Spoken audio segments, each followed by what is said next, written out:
કેમ કે આપણે કામ લેવાનું છે ને સારું લેવાનું છે અને ગામની ઇજ્જત ને દેવીની ઇજ્જત રાખવાની છે. તો સર્વ ભાઈને મારી વિનંતી છે કે જેના જેના બાકી રકમ હોય ઉઘરાણાની કે કોઈ તો આવી ગણેશ ચોથના આગળ ચૈતરના મહિમય અહીં હાજર કરશો ને કે તમે મઢ પર યા માતાજીના દર્શનમાં હાજરી આપી શકો.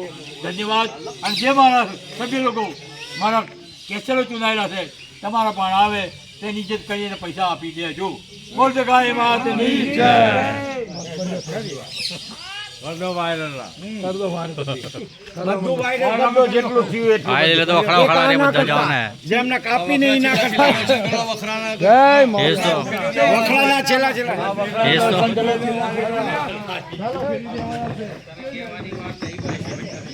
વાયરામ ના આવી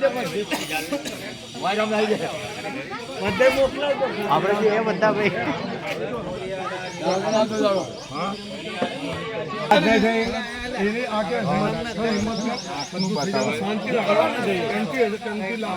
તારીખે ના તો હજુ ઓગળી થઈ 20 તારીખ